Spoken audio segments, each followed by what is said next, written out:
Hello everyone, this is Aparajita from evidyarthi.in और आज हम करने वाले हैं आपकी सिविक्स बुक से chapter number 1 the Indian constitution.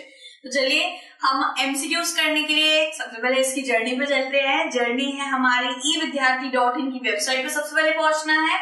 फिर आपको मेन मेन्यू करके यहाँ पे बटन दिखेगा, उसको जब दबा देंगे तो आपको कुछ यहाँ पे ऑप्शंस मिलेंगे। स्कूल पे क्लिक करने पे आपको यहाँ पे अलग अलग क्लासेस मिल जाएंगी। हमें कौन सी क्लास करना है? हमें करना है 8th क्लास। तो 8th में पहुंचने पर हम करेंगे सिविक्स पे क्लिक। आप सिविक्स पे जैसे आप क्लिक करेंगे तो सारा सिविक्स क्लास 8 से रिलेटेड सब कुछ आ जाएगा। देखिए जादू है, वही जादू। तो आप देख सकते हैं यहाँ पे आ जाएगा, बुक्स आ जाएंगे, रिवीजन नोट्स आ जाएंगे, एमसीक्यू आ जाएंगे, क्वेश्चन पेपर, सब कुछ यहाँ आ जाएगा। तो अब चलिए एमसीक्यू पे क्लिक करते हैं और ये आ गया हमारा chapter number 1 the Indian constitution. चलिए अब जल्दी से आ जाते हैं हमारे जल्दी से आ जाते हैं हमारे एमसीक्यूज पे। एमसीक्यूज का भाई फर्स्ट क्वेश्चन है, right. So constitution of nation contains, हमारे कॉन्स्टिट्यूशन, हमारा जो भारत का जो संविधान है वो क्या क्या चीजें कंटेन करता है? रूल्स करता है कंटेन, लॉ कंटेन करता है, both A and B, none of these. तो obviously both A and B होगा, रूल एंड लॉ कंटेन करता है। ठीक है, अब आ जाते हैं क्वेश्चन नंबर 2 पे। What refers to a goal? What refers to a goal or principle in its most excellent or particular perfect form? तो गोल और प्रिंसिपल को अगर आपको एक सिनोनिम डालना हो, अगर इन दोनों को एक नाम देना हो, तो एक परफेक्ट नाम क्या निकलेगा इसके लिए? गोल और प्रिंसिपल के लिए परफेक्ट नाम एक और क्या हो सकता है? सो आर्बिट्रेरी। आर्बिट्रेरी का मतलब होता है कोई भी ऐसा सिस्टम बना देना विदाउट एनी रीजन, इसको आर्बिट्रेरी बोला जाता है। आइडियल मतलब कि सिद्धांत, आदर्श। तो गोल और प्रिंसिपल को और क्या बोला जाता है? I have my principles, I am gonna just follow those. तो प्रिंसिपल को भी आदर्श बोला जाता है, आइडियल को भी आदर्श बोला जाता है। सो राइट आंसर होगा आइडियल, आदर्श। ठीक है, पॉलिटी क्यों नहीं होगा? पॉलिटी का मतलब होता है एक सिविल गवर्नमेंट, एक पर्टिकुलर सिविल सोसाइटी, एक कस्टमाइज अथॉरिटेटिव सोसाइटी। आप कॉन्स्टिट्यूशन भी कह सकते हैं, तो पॉलिटी को कॉन्स्टिट्यूशन भी बोला, लेकिन यहाँ पे पूछा ही नहीं। यहाँ पे तो पूछा है कि गोल और प्रिंसिपल का एक अलग नाम क्या होगा। सो इसका मतलब होगा आइडियल। अब हम आ जाते हैं question number 3। By which time had the nationalist movement gained momentum? जब नेशनल मूवमेंट हो रहे थे, भारत को स्वतंत्र बनाने के लिए अलग अलग मूवमेंट करे जा रहे थे, तो वो क्या डेट थी, मतलब कब से स्टार्ट हुए थे? तो यहाँ पे है beginning of 20th century, middle of 19th century, end of 20th century. अभी तो 20वीं शताब्दी की एंड नहीं हुई है, अभी हम कहाँ हैं? 2021 में बात कर रहे हैं। सो ये क्या है? अभी एंड की बात तो हो ही नहीं रही है। तो बिगिनिंग ऑफ 20th सेंचुरी यानी कि 2001, 2, 3 बिगिनिंग हो रही है। तो ऑब्वियसली इस वक्त तक तो हमारा इंडिपेंडेंट कब का हो चुका था नेशन। बात है middle of 19th century. Middle of 19th century मतलब कि 1919, 1922, 1930, इस वक्त पे हमारे बहुत सारे मूवमेंट होने लग गए थे। National movement, civil disobedient movement, non cooperation movement, ये सब गांधी जी और अलग अलग सेनानियों के द्वारा करे जा रहे थे। तो इसका मतलब होगा मिडल ऑफ 19th सेंचुरी। तो चलिए आ जाते हैं हम question number 4। When did the king of Nepal finally take over as the head of government? आपको पता है नेपाल में भाई एक अलग ही उस वक्त पे चल रहा था। 1990 की बात करें, 1990 में भी कॉन्स्टिट्यूशन दर्ज हुआ था, लेकिन उसमें इतनी जान नहीं थी। 1990 के बाद 2002 तक वो कॉन्स्टिट्यूशन रुका रहा। देन बहुत सारे मोइस्ट रिपब्लिक्स और बहुत सारी पार्टीज ने बहुत ज्यादा आंदोलन करे, प्रोटेस्ट करे। उसके बाद 2005 में king of Nepal, king Dinendra थे, किंग ज्ञानेंद्र को लेना पड़ा, टुक ओवर द कंट्रोल इन नेपाल। ठीक है, सो किंग ज्ञानेंद्र को नेपाल में लेना पड़ा, रेन लेना पड़ा। एंड देन उसके बाद 2006 में फिर से कॉन्स्टिट्यूशन चेंज हुआ था, क्योंकि जो राजा के अंदर जो संविधान चल रहा था वो राजा के तरीके से चल रहा था, इसलिए उसमें भी लोग खुश नहीं थे। तो 2006 में फिर से चेंज हुआ था उधर का कॉन्स्टिट्यूशन। लेकिन यहाँ पूछा जा रहा है कि किंग के हाथ में कब आया था? सो किंग के हाथ में तो वही फरवरी 2005 में ही कॉन्स्टिट्यूशन आया था। अब आ जाते हैं question number 5। State governments have authority to make rule on subject of. यहाँ बोला जा रहा है स्टेट गवर्नमेंट को क्या अथॉरिटी है, कौन कौन से सब्जेक्ट पे अथॉरिटी है? Asian concern, national concern, both of these, none of these. तो बेसिकली इसका नन ऑफ दीज होगा।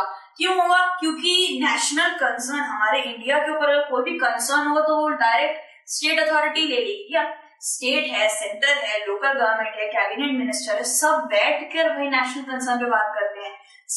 सिर्फ और स्टेट गवर्नमेंट को उसका हक नहीं है।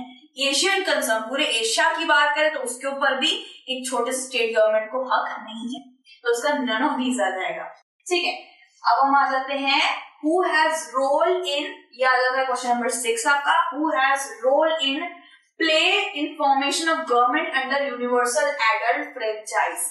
यूनिवर्सल एडल्ट सफरेज भी कहते हैं इसे। यूनिवर्सल एडल्ट सफरेज के अंदर क्या है? 18 साल से ऊपर के व्यक्ति या औरत क्या कर सकते हैं? वोट दे सकते हैं, अपना गवर्नमेंट इलेक्ट करने के लिए रिप्रेजेंटेटिव्स इलेक्ट कर सकते हैं, देन वो गवर्नमेंट फॉर्म करेंगे। Right, so universal adult franchise के लिए एडल्ट इंडियंस का सबसे ज्यादा जरूरी होता है। बच्चों का, बच्चे तो ऑब्वियसली वोट दे ही नहीं सकते, 18 के बाद ही देंगे। ओनली मेल्स भी नहीं होगा, सिर्फ लोगों को देने का हक नहीं है, लड़कियों को भी देने का हक है। तो यहाँ पे जो बेसिकली परफेक्ट आंसर होगा वो ऑल इंडियन अडल्ट होगा। ऑल अडल्ट इंडियंस, 18 से ऊपर के सारे इंडियंस को हक है अपना गवर्नमेंट फॉर्म करने का। फिर आ जाता है भाई question number 7, what kind of role citizens of India play in electing representatives. तो ऑब्वियसली नो रोल बिल्कुल ही नहीं है। इनडायरेक्ट यानी कि पीछे से इनडायरेक्टली कर देते हैं, डायरेक्ट और सबमिसिव। तो बेसिकली यहाँ पे हो जाएगा डायरेक्ट।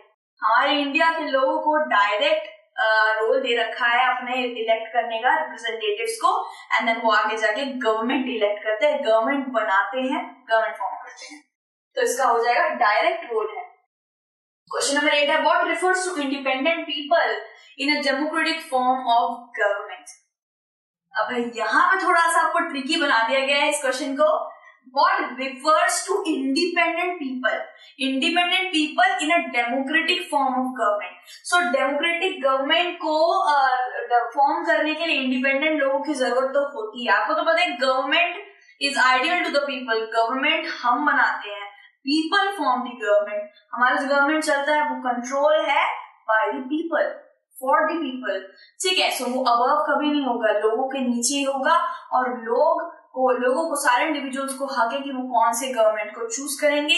गवर्नमेंट का कोई बात अच्छा नहीं लग रहा तो वो सारी चीजें चेंज करने का सब कुछ पीपल पर ही आता है। ठीक है, so people really give a responsibility at this point. So basically sovereign, ideal, politics, trafficking तो ह्यूमन ट्रैफिकिंग इन सब की बात चल रही है। ट्रैफिकिंग मतलब कि इलीगल तौर पे लोगों की ट्रैफिकिंग करना। ट्रैफिकिंग बहुत अलग अलग तरीके की होती है, तो ट्रैफिकिंग गलत आंसर होगा।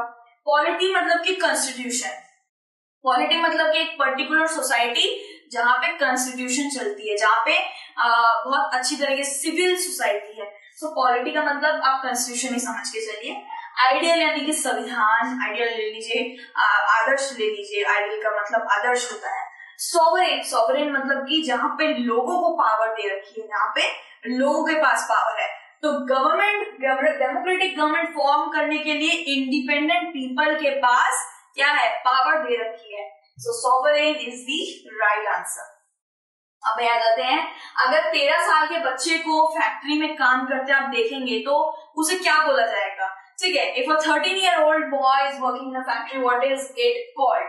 तो फ्रीडम टू एजुकेशन नहीं होगा, वो एजुकेशन फ्रीडम थोड़ा ना मिल रही है उसको, तो काम कर रहा है वहां पे, चाइल्ड लेबरिंग कर रहा है।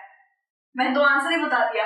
सो इसका आंसर ऑब्वियसली चाइल्ड लेबर होगा, क्योंकि वो वहां पे काम कर रहा है। वहां पे 13 साल से कम या फिर 13 साल के बच्चे, 14 साल से कम के बच्चे कहीं भी कंस्ट्रक्शन साइट, माइनिंग एरिया कहीं भी काम नहीं कर सकते हैं। ये क्या माना जाएगा? कानूनन जुर्म माना जाएगा।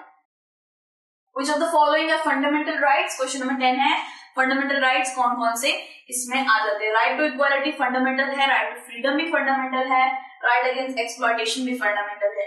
सो बेसिकली ये सारे के सारे फंडामेंटल राइट के लिस्ट में आ जाते हैं। तो ऑल ऑफ दीज कर दिया है। अब आ जाता है क्वेश्चन नंबर 11 में, secularism means that the state promotes one religion, no religion, both A and B, none of these. तो क्या हमारे भारत के अंदर कोई भी एक रिलीजन प्रमोट करते हैं? Hinduism Hinduism Hinduism.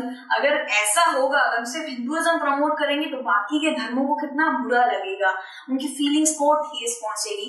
तो इसीलिए हमारा भारत में हमारी जो गवर्नमेंट है वो कोई भी रिलीजन को प्रमोट नहीं करती है। So no religion, state does not promote any religion. किसी भी पर्टिकुलर रिलीजन को सपोर्ट हमारी गवर्नमेंट नहीं करती है। अब हम आ जाते हैं हमारे लास्ट क्वेश्चन पे, क्वेश्चन नंबर 12 पे। Who was the first prime minister of free India? हमारे भारत जब स्वतंत्र हो गया था तो स्वतंत्र भारत के पहले प्रधानमंत्री कौन रहे थे?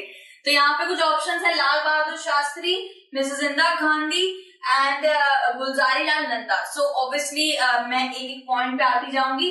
सबसे पहले जवाहरलाल नेहरू जी हमारे फर्स्ट फ्री इंडिया वाले प्राइम मिनिस्टर रहे हैं भाई। उसके बाद इनकी मृत्यु के बाद लाल बहादुर शास्त्री 2 साल के लिए प्राइम मिनिस्टर रह चुके हैं। देन उसके बाद गुलजारी लाल नंदा थोड़े शॉर्ट पीरियड के लिए एक्टिव प्राइम मिनिस्टर रहे थे। देन मिस इंदिरा गांधी आती है।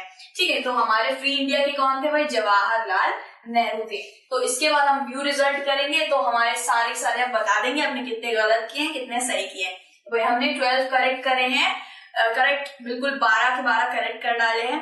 ठीक है, सो अब हम बात करते हैं भाई स्टडी रिलेशन की। तो स्टडी रिलेटेड कुछ भी आपको चाहिए, ये विद्यार्थी आपके खिदमत के लिए हाजिर है भाई। ये विद्यार्थी पे आपको हर तरीके की स्टडी रिलेटेड हेल्प मिल जाएगी। एमसीक्यू, प्रीवियस क्वेश्चन पेपर, ई बुक, सब कुछ आपको वहां पे उपलब्ध मिलेगा। हिंदी मीडियम, इंग्लिश मीडियम दोनों में टोटली फ्री वेबसाइट है। So do check it out. And जैसे हमने इस चैप्टर का एमसीक्यू करा है, वैसे फिर से हम एक इंटरेस्टिंग चैप्टर या एमसीक्यू के साथ आपसे फिर से मिलने वाले हैं। अपना ध्यान रखिएगा, कहीं में जाइएगा, जुड़े रहेंगे हम आपसे। Till then take care, bye bye.